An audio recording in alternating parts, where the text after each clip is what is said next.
这只狗狗成精了，它只是对着女人的肚子闻了闻，立马狂躁不安，像是见到它不喜欢的小孩一样。因为狗狗以前是只流浪狗，在街上被小孩们欺负，碰到善良的小美，她把狗狗带回家，并给取名叫六月。也许是被欺负怕了，六月非常不喜欢小孩。小美看着肚子，突然明白了，用验孕棒一测，果然她怀孕了。本来是件高兴的事，但丈夫大壮开始担心六月以后会做出伤害孩子的事。加上六月给她的第一印象非常的不好，像是一只拆家的二哈，差点把她送人。小美好不容易说服大壮，才让六月留下来。从此，大壮对六月有了偏见，他只疼爱咖啡，出门总和咖啡握手告别，却无视六月的存在。时间飞快，很快到了小美生产的日子。由于医院不让宠物进去，大壮只好把它拴在外面。可是六月担心主人，他挣脱项圈，立马往医院跑，一个接一个病房找，被医生发现了，利用流浪实练的一身本事，把医生们甩在后面，最后无意中走进一间病房。六月终于找到了主人，可是当他听到小孩的声音，尽管主人说没事，可他习惯性的往后退了退，还是害怕。这天小美出院，她抱着女儿介绍给六月认识，可六月心里的阴影还没消散，对小主人叫了起来，把小主人吓得大哭。大壮很是生气，把他关在院子。六月呆呆看着，却不知道自己做错了什么。就在这时，他看到邻居的狗狗和他的主人高兴地玩着，原来不是所有小孩都不喜欢狗狗。这一刻，他好像明白了什么。晚上，小美被对讲机里女儿的哭声吵醒。当她正准备去看时，声音突然停了。夫妻俩急忙跑了过去，进门看到温馨的一幕。六月不知道什么时候来到房间，静静地坐在床边。大壮对她还是不放心，再次把她关到院子里。六月觉得很委屈。这时看到他兄弟咖啡经过，他让咖啡帮忙开门。好兄弟果然讲义气，咖啡二话不说把门打开，而且还顺嘴把门给关上。六月坐婴儿房门前静静守着，困了也不敢睡。第二天，大壮起床看到六月，他很无奈。小美则不同，她看到六月非常高兴。夫妻俩来到房间，看见女儿睡得很好。小美说服大壮让六月进房间。六月轻轻地走上前，把下巴轻轻放在小主人身上。她跟主人承诺会一直守护小主人。为了这个承诺，狗狗后来用了巨大的代价。这只狗狗真操心，担心小主人半夜哭闹没人知道，整夜坐在门口守着，困了也不睡。小主人换下尿不湿，他叼起来扔进垃圾桶里。小主人在吃饭，他在桌底清理掉下来的米粒。随着小主人一天天长大，他操心的事也就越来越多。大壮带着女儿上楼梯，他也不放心，在后面紧紧跟着。到后来，他就亲自来。时间飞快，一年又一年，小主人上学了，六月又操心起了他的学习。每天晚上，他都会在一旁陪着小主人写作业。小主人碰到不会的，他立马给予辅导。在小主人的学习时间里，谁也不允许打扰，即使是大壮也不行。大壮很无奈。Aku nggak boleh deket-deket sama anakku, nggak boleh。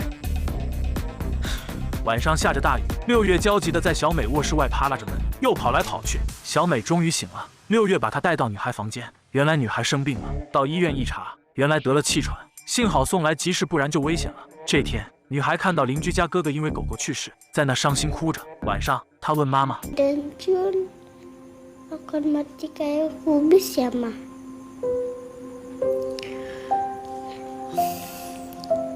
Semua orang pada akhirnya akan mati, termasuk binatang. Kita nggak bisa nebak umur seseorang atau sesuatu. Cuman Tuhan yang tahu. Jun, kamu gak akan pergi kan, Jun? Kamu akan terus jaga Karin ya, Jun. 六月答应了他的主人。不久后，六月兑现他对主人的承诺。到了放学时间，六月准时叼着绳提醒主人接孩子。这天，小美将六月和咖啡的话上传到网上，担心粉丝不给点赞和关注，从而心情很不好。大壮为了安慰妻子，决定一家人去度假。可是度假村不允许带狗狗，女孩依依不舍地和六月告别。六月眼巴巴地看着他们离开，最后在门上的小孔看着外面。保姆看到了，把她拉了回去。粗心的保姆不知道门已经被打开，六月始终放心不下小主人。保姆为了省心，把她关到笼子里。最后，咖啡偷偷把她放了出来。她跑了出去，开始寻找小主人。但谁能想到，这一去将是六月生命的终点。狗狗因为主人去度假，没把它带上，它就偷偷从主人家跑了出来，踏上寻主之路。在路上碰到好心的司机，同意让他坐顺风车。碰到2个狗贩子，差点就遭毒手，幸好被一个小男孩救了。总之一路有惊无险，终于找到了主人。但此时小主人却出事了。这时他好像听到小主人的呼救声，顺着声音终于找到受伤的小主人。急忙跑了过去，一人一狗高兴地抱在一起。由于女孩脚受伤，再加上快要下雨，6月把小主人带到山洞避雨。他担心小主人着凉，趴在他身边给他取暖。第二天，他们走出山洞，女孩晃晃悠悠地走着，没看到地上的捕兽陷阱。6月迅速跑去挡住女孩，女孩躲过一劫。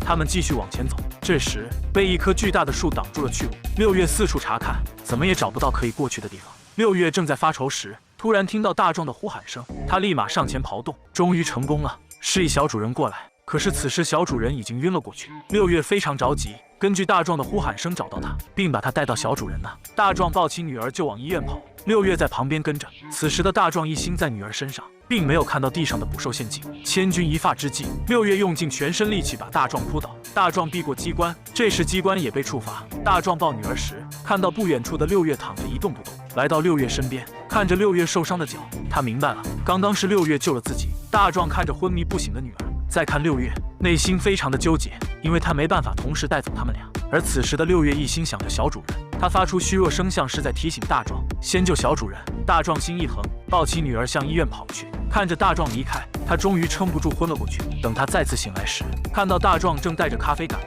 6月苏醒了，但医生告诉大壮，6月因流血过多，加上捕兽陷阱上有毒，6月活不了多久。大壮轻轻抚摸着6月，6月伸出腿示意大壮握手。他终于握到向往已久的手。不久后，全家人到野外陪6月走最后一程。此时的6月已经非常虚弱，连最爱的烤串也没力气吃，但他还想着小主人。当他看到小主人摔倒，想站起来去帮忙，小美见状急忙安慰。 Makasih ya Jun, udah jagain Karin.